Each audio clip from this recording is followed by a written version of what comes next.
Hello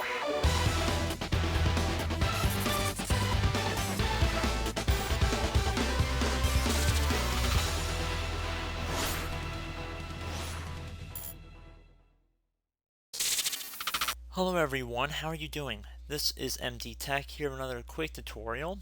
In today's video, I'm going to show you guys how to resolve the blue screen error you're getting with the bad pool header on your Windows computer. So it should hopefully be a fairly quick tutorial, and we're going to jump right into it.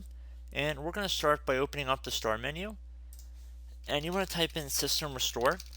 One of the best matches should say create a restore point. If you're running Windows 7 or Windows 8, this might look a little bit different, but you still want to open it up by left clicking on it.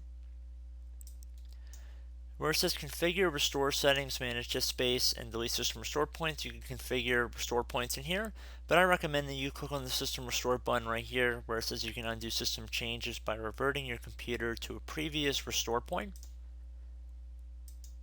You want to select next. For the most recently created restore point, I'd recommend selecting that one and then selecting next and then select the finish button. Please note that once system restore is started, it cannot be interrupted. System restore is being run in safe mode, it cannot be undone. I would recommend that you guys definitely consider closing out of any programs or windows you have open at this time. And then you would select yes to begin the process of the system restore. Now, if you do not have any restore points on your computer, I would highly recommend that you download the Windows 10 Media Creation utility through Microsoft and boot your computer off of that. There's quite a few different startup repair utilities built into that tool, and I'd recommend you take a look at that if you're unable to get into Windows, or more likely if you're unable to have a restore point.